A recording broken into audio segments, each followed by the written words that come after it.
धाक दाखवून म्हसवडमध्ये लाखोंचा मुद्देमाल लंपास करत धाडसी चोरी, घटनास्थळी म्हसवड पोलीस तात्काळ दाखल। मान तालुक्यातील म्हसवड शहरात आज मंगळवार रोजी दुपारी 1:15 वाजेच्या सुमारास भर दिवसा 3 अज्ञात चोरट्यांनी डॉक्टरच्या बंगल्यात घुसून लाखोंचा ऐवज लांबवला। म्हसवड पोलिसांना घटनेची माहिती मिळताच घटनास्थळी धाव घेतली। दिवसा ढवळ्या धाडसी चोरी झाल्यानं म्हसवड शहरात एकच खळबळ उडाली।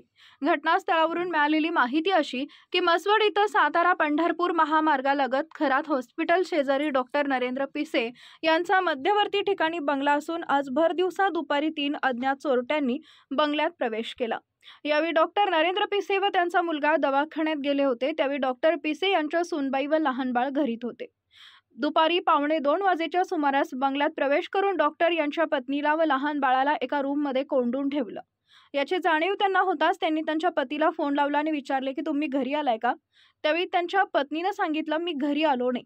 मग त्यावेळी त्यांनी पतीला सांगितलं की घरात कुणीतरी घुसलंय। ती महिला रूमच्या दुसऱ्या दरवाजातून बाहेर येऊन बंगल्याचा मुख्य दरवाजा बंद केला।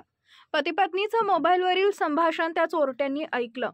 चोरटे पळून जाण्याचा प्रयत्न करत होते। मुख्य दरवाजा बंद होता परंतु चोरटे पाठीमागील दरवाजातून बाहेर आले। त्याचवेळी त्या महिलेने चोरट्यांच्या दुचाकीची चावी काढून घेण्याचा प्रयत्न केला परंतु ते धाक दाखवून पळून गेले। यामुळे शहरात खळबळ उडाली।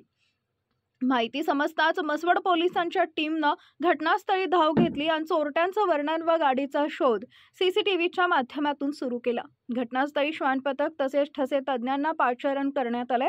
अधिक तपास म्हसवड पोलीस स्टेशनचे सहाय्यक पोलीस निरीक्षक अक्षय सोनवणे करत आहेत।